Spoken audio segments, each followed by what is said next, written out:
Hello, welcome back to my channel project mathematics. আজকে আমি আবার চলে এসেছি তোমাদের ক্লাস 10 এর মাধ্যমিকের জন্য চক্রবৃদ্ধি সুদ ও সমহার বৃদ্ধি বা হ্রাস এই চ্যাপ্টার থেকে যে অঙ্কগুলো গুরুত্বপূর্ণ সেই অঙ্কগুলো সাজেশন নিয়ে। আর এর আগের দুটো ভিডিওতে এই 1 নম্বর ও 2 নম্বর এই দুটো চ্যাপ্টারের সাজেশন দেওয়া রয়েছে। এই দুটো চ্যাপ্টার থেকে যে অঙ্কগুলো সবচেয়ে বেশি গুরুত্বপূর্ণ সেগুলোই বলা রয়েছে। তো তোমরা যদি সেই ভিডিওটা না দেখে থাকো তাহলে প্লেলিস্টে গিয়ে ভিডিও দুটো দেখে নাও, আর সেখান থেকে যে অঙ্কগুলো গুরুত্বপূর্ণ বলা রয়েছে সেগুলো খুব ভালো করে প্র্যাকটিস করে নাও। সেখান থেকে তোমরা কিন্তু কমন পাবে। ঠিক আছে, তো এবার চলো চক্রবৃদ্ধি সুদ ও সমহার বৃদ্ধি থেকে কোন কোন অঙ্কগুলো সব থেকে বেশি গুরুত্বপূর্ণ সেগুলো দেখে নিই। আচ্ছা, তার আগে একবার দেখে নাও যে আগের বছর কি কি অঙ্ক এসেছিল।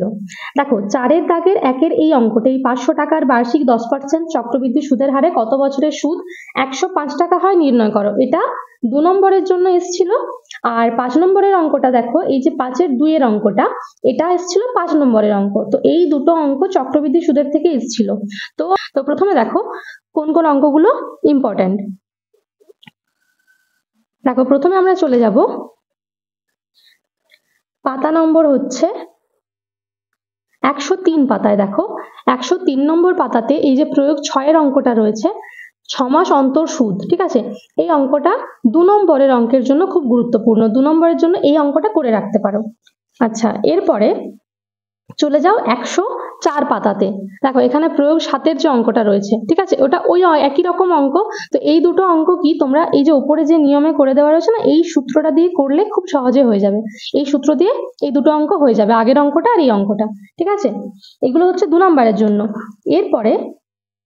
এরপরে চলে যাও পরের পৃষ্ঠাতে। দেখো এই যে অঙ্কটা প্রয়োগ 9-এর যে অঙ্কটা, এই অঙ্কটাই আগের বছর এসেছিল, শুধুমাত্র 30,000-এর পরিবর্তে 25,000 ছিল। তো এই যে এই টাইপের অঙ্কটা, এটা এভাবে না করে এই যে পরের পাতায় ছোটভাবে সূত্র দিয়ে করা আছে, এই সূত্র দিয়ে করলে খুব ছোটভাবে হয়ে যাবে। ঠিক আছে, তাহলে এটাও একটা ভালো অঙ্ক, কিন্তু এই বছর আর এই রকমের অঙ্ক আসবে না। দেখো এই যে অঙ্কটা রয়েছে এরপর প্রয়োগ 11-র, এই অঙ্কটা খুব গুরুত্বপূর্ণ অঙ্ক, 5 নম্বরের জন্য এটা করে রাখতে পারো। ঠিক আছে, তো এরপর আমরা চলে যাব। আচ্ছা দেখো 110 নম্বর পৃষ্ঠাতে, 110 নম্বর পৃষ্ঠায় প্রয়োগ 18-র যে অঙ্কটা রয়েছে, এটা 5 নম্বরের জন্য খুব গুরুত্বপূর্ণ একটা অঙ্ক, এটা খুব ভালো করে দেখে নিও।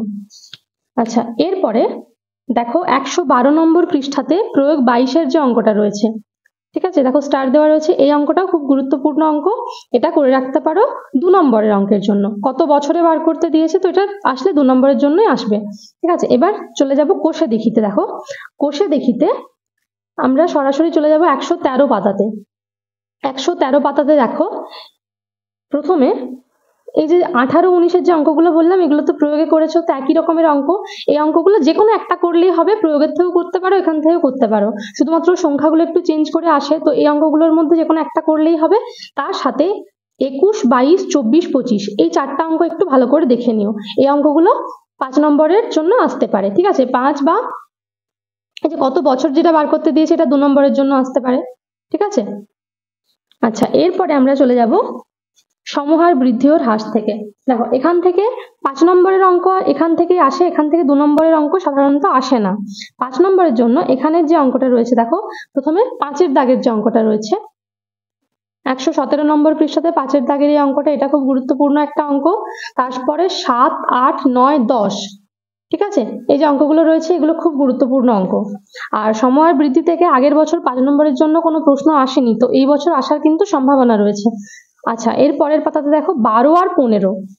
তো এই যে অঙ্কগুলো বললাম এগুলো কিন্তু খুব ভালো করে প্র্যাকটিস করবে। সময়ের বৃদ্ধি থেকে আগের বছর কোনো অঙ্ক আসেনি, তো 5 নম্বরের জন্য এই অঙ্কগুলোর মধ্যে কোনো একটা অঙ্ক কিন্তু দিতে পারে। তো এগুলো যদি ভালো করে প্র্যাকটিস করো তাহলে এখান থেকে কমন পেয়ে যাবে। আর বাকি রইলো তোমার 1 আর 2 নম্বরের যে অঙ্কগুলো, 1 নম্বরের তো সমস্ত অঙ্কগুলো প্র্যাকটিস করবে, আর 2 নম্বরের জন্য এই জায়গাটাতে যে 5টা অঙ্ক রয়েছে এগুলো একটু ভালো করে প্র্যাকটিস করে নিও। ব্যাস, তো এগুলো করলেই তোমরা এখান থেকে অবশ্যই কমন পাবে। আর এই অঙ্কগুলো যদি বারবার প্র্যাকটিস করো তাহলে যদি একটু সংখ্যা চেঞ্জ করে একটু অন্য টাইপের অঙ্ক দেয় সেগুলো তোমাদের বুঝতে অসুবিধা হবে না। ঠিক আছে।